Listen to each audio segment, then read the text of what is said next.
ጤና ይስጥልኝ ተወደዳችሁ ተመልካቾቻችን ከአማራ ሚዲያ ኮርፖሬሽን ጎንደር ስቱዲዮ ወደ እናንተ የሚደርሱ ዜናዎቻችን ተጀምረዋል። ከዜናዎቹ ጋር ዳንኤል ወርቅ አብሬያችሁ ቆያለሁ። በቅድሚያ የጎንደር ከተማ ሰላምና ልማትን ለማስቀጠል በጋራ መስራት እንደሚገባ የጎንደር ከተማ አስተዳደር ገለጸ። የጎንደር ከተማ አስተዳደር በከተማዋ የልማትና የሰላም ስራዎች ላይ ትኩረት ያደረገ ውይይት ከወጣቶች ጋር አካሂዷል። ቃልኪዳን ላይ ዝርዝሩን ትነግረናለች። የጎንደር ከተማ አስተዳደር በከተማዋ የልማትና የሰላም ስራዎች ላይ ትኩረት ያደረገ ውይይት አካሂዷል። በውይይቱ የከተማ አስተዳደሩ የስራ ኃላፊዎችና ከሁሉም ክፍለ ከተሞች የተወጣጡ ወጣቶች ተገኝተዋል። በዘመን ሂደት እያሸነፈ የመጣ ከተሜነት በሚል ሀሳብ የጎንደር ከተማ ቀደምት ስልጣኔ፣ ዘመናዊነት፣ የልማት ስራዎችና ነባራዊ ሁኔታ ላይ ትኩረት ያደረገ የመነሻ ጽሑፍም በጎንደር ከተማ አስተዳደር ተቀዳሚ ምክትል ከንቲባ ቻለችው ዳኛው ቀርቧል። ከንቲባው በመድረኩ ባደረጉት ንግግር ጎንደር ከተማ የመልማት እድል ያገኘች ቢሆንም አሁንም ሌሎች የልማት ጥያቄዎች እንዳሏት ገልጸዋል። ከተማችን ላይ ሲቹዌሽን ሩም ገንብተናል። ትልቅ ሩም አለ። ስማርት ሲቲ እየሰራን ነው። የተጀመሩ ልማቶች አሉ። ግን መሆን ከነበረብን አኳያ ገና ነን። አዳሪ ትምህርት ቤት ያስፈልገናል። ትውልድ የሚሰራው በሱ ነው። ህፃናትን መመገብ አለብን። አሁን ወደ 7000 ተማሪ እየመገብን ነው። ግን 30000 መመገብ አለብን ብለናል። ይህን አግዙ። ጤና ጣቢያዎቻችን ያን የተሰሩ 8 ነው ምናምን ጤና ጣቢያ ሌላልን እነሱም በሰው ተጨናንቀው የሚውሉ ማለት እዚህ ላይ መስራት ያስፈልገናል። አቶ ቻላቸው ጎንደር ያላትን የልማት ተጠቃሚነት ለማረጋገጥና ዘላቂ ሰላምን ለመገንባት በጋራ መስራት ይገባልም ብለዋል። ሰራ ያለ ልማት ይህን ካፒታላይዝ ማድረግ ያስፈልጋል። ይህ የሚሆነው በህዝቡ፣ ይህ የሚሆነው በወጣቱ ነው። የውድድር ዘመን ነው። ያልፍና 5፣ 6፣ 10 ዓመት ሲያልፍህ አንተ ወደ ኋላ ቁጭ ብለህ እንደገና እንቆዝማለን። ስለዚህ አብረን እንስራው። ልክ ጥምቀት ላይ ያሳያችሁት አይነት ለከተማችሁ ቀጥ ብሎ መቆም ይፈልጋል። ከዛ ውጭ ህግ በትክክል ማስከበር ይገባል። በቃ ህግ እናስከብራለን። ህብረተሰቡ መውጣት አለበት፣ ብሎክ መጠበቅ አለበት። ይህ ህግ ሲከበር አጋዥ መሆን አለባቸው።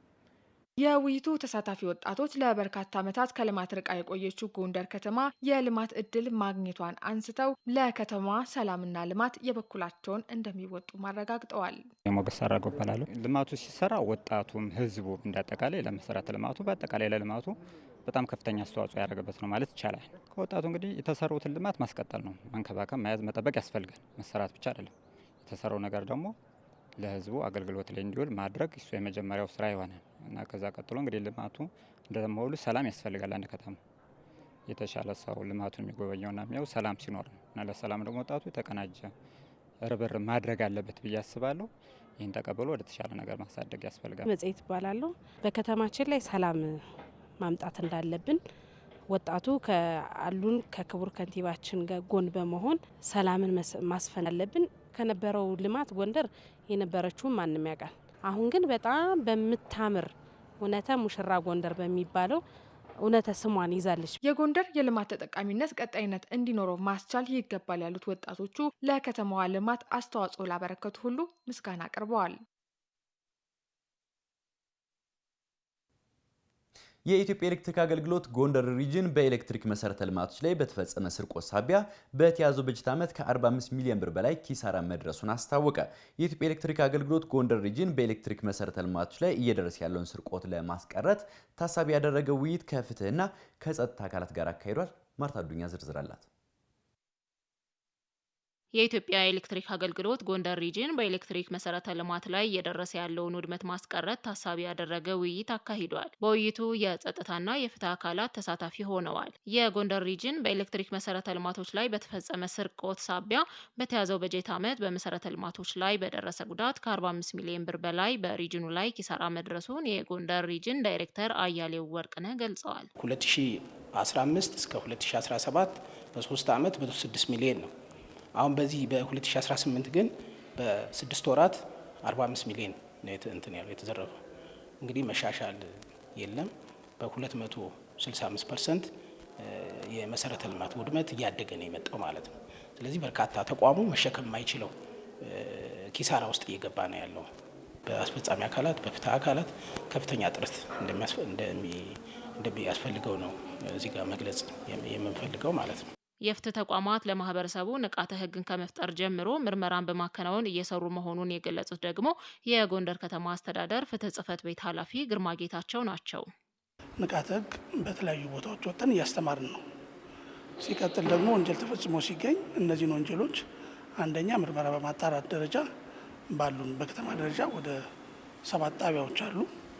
ድርጊቱ ተፈጽሞ ሲገኝ ምርመራዎችን በቀላል ሳይሆን ከመምሪያ እስከ ጣቢያ ድረስ የምርመራ ቡድን በማቋቋም ምርመራዎችን በተጠና መልኩ ተደራጅተው እንዲጠኑ እያደረግን ስልጣን ላለው አካል እንልካለን። የህግ የበላይነትን ማረጋገጥ ተገቢ ነው ያሉት የአማራ ክልል ፍትህ ቢሮ ምክትል ቢሮ ኃላፊ ወንዳቸው ስራው በኤሌክትሪክ አውታሮች ላይ ጉዳት የሚያደርሱ ግለሰቦች ላይ ከ5 እስከ 20 ዓመት እስራት እንደሚያስቀጣ አስረድተዋል።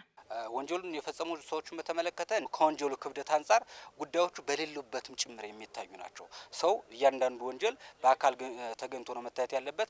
ነገር ግን ከወንጀሎቹ ክብደት ከሚያደርሱት ጉዳት ስፋትና አድማሳቸው አንጻር በሌለበት ጉዳዮቹ የሚታዩበት አግባብ አለ። ስለሆነም ቅጣቱን በምንመለከትበት ጊዜ ከ5 ዓመት እስከ 20 ዓመት የሚያስቀጣ ወንጀል ነው።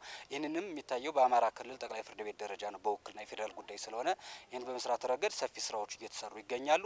ማህበረሰቡ ወንጀልን በመከላከል ረገድ የበኩሉን ድርሻ ሊወጣ እንደሚገባ ምክትል ቢሮ ኃላፊው ጠቁመዋል። ማንኛውም ሰው ወንጀል ሲፈጸም እጅ ከፍንጅ ከተያዘ በአካባቢ ላይ የሚገኘው ፖሊስ ወስዶ ማስረከብን ግዴታ ይጥላል። ለማንኛውም ማህበረሰብ ወንጀል እየፈጸመ ያለን ሰው እየፈጸመ ባለበት ሰዓት ለፖሊስ ወይም ለጸጥታ አካል ብቻ የተሰጠ ሳይሆን ማንኛውም ማህበረሰብ ይዞ ለሚመለከተው ፖሊስ ማስረከብንም ህጉ ግዴታ ስለሚጥል ያን መከወን አለባቸው። ፖሊሶች፣ አቃቢ ህጎችና ዳኞች ደግሞ በዚህ ዘርፍ ላይ የጠነከረ ህጋዊነት የተሻለ አዋጭውንና የተሻለውን ውሳኔ በመስጠት ጉዳዩ ፈጻሚዎችንም ተገቢውን እርማት እንዲያገኙ ሌላው ማህበረሰብ ከነዚህ አይቶ ራሱ እንዲያርም ማድረግ አለባቸው ብዬ አስባለሁ። በውይይት መድረኩ በኤሌክትሪክ መሰረተ ልማቶች ላይ የሚፈጸሙ ወንጀሎችን መከላከልና የህግ ተጠያቂነትን ማስፈን እንደሚገባም ተመላክቷል። የወልቃይት ጠገዴ ጠለምት አማራ ምሁራን ማህበር በሰሜኑ ጦርነት የተጎዳውን የትምህርት ዘርፍ መልሶ ለማጠናከር እያደረገ ያለውን ድጋፍ አጠናክሮ መቀጠሉን በአማራ ክልል የወልቃይት ጠገዴ ሰቲት ሁመራ ዞን ትምህርት መምሪያ አስታወቀ። ማህበሩ በዞኑ ለሚገኙ የአንደኛና መካከለኛ ደረጃ ትምህርት ቤቶች ከ800 ሺህ ብር በላይ ወጪ የተደረገባቸውን ከ2000 በላይ አጋዥ መጽሐፍ ድጋፍ አድርጓል። አንሷላ ሞኝ ተጨማሪ አለው። የወልቃይት ጠገዴ ጠለምት አማራ ምሁራን ማህበር ከተቋቋመበት ከ2015 ዓ.ም ጀምሮ በርካታ ማህበራዊ ኃላፊነቶችን እየተወጣ ይገኛል። በቅርቡም በውጭ ሀገር የሚኖሩ የአካባቢውን ተወላጆችና ማህበራትን በማስተባበር የአጋዥ መጽሐፍት ድጋፍ አድርጓል። በወልቃይት ወረዳ የብላምባ ሚካኤል አንደኛና መካከለኛ ደረጃ ትምህርት ቤት ምክትል ርዕሰ መምህር ንጉስ ደሳለውና በሰቲት ሁመራ ከተማ አስተዳደር የህብረት አንደኛና መካከለኛ ደረጃ ትምህርት ቤት ርዕሰ መምህርት የሻለማየሁን ማህበሩ ለትምህርት ዘርፉ እያደረገው ያለው ድጋፍ ወቅታዊና አስፈላጊ መሆኑን ገልጸዋል። በማህበረሰቡ አንዳንድ ያለውን ነገር ወላይተ የተወሰነ ብር ያውጣጣል በራሱ ማለት ነው። ግን ያም ሆኖ የትምህርት ቤቱን ግብአት ለማሟላት በጣም ያስቸግራል ማለት ሁሉም ነገር ለማሟላት በተለይ ደግሞ ሰሌዳ ደግሞ በጣም ወሳኝ ነው እና በወላጅ በሰው ቢያንስ ብትገዛ 1-2 ነው ያለውን ክፍተት ለማሟላት ግን እንደኛ በጣም ወሳኝ ነበረ። በእኛ በኩል እንደ ትምህርት ቤት ደረጃ ሰሌዳ ደርሰናል። በጣም ትልቅ አስተዋጽኦ ነው ያለው። በጣም ጥሩ ሰዓት ላይ ነው የመጣልን። የትምህርት ካሪክለም ተቀይሯል። ከዛ የነበሩን መጽሐፍቶች በድሮ ካሪክለም ስለሆነ አሁን 5 እና 6 ደግሞ አዲስ መጽሐፍ ራሱ ተዘጋጅቷል።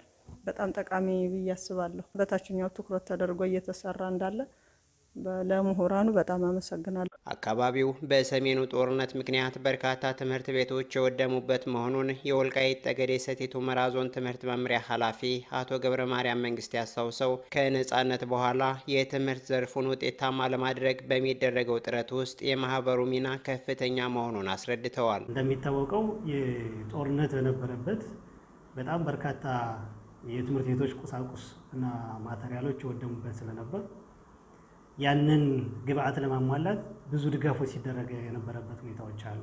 ይሄ ማህበር ለ25 ትምህርት ቤቶች ስታንዳርዱን ያሟላ በሁሉም የትምህርት አይነቶች የተሟላ ለማዳረስ ጥረት የተደረገበት ሁኔታዎች አሉ።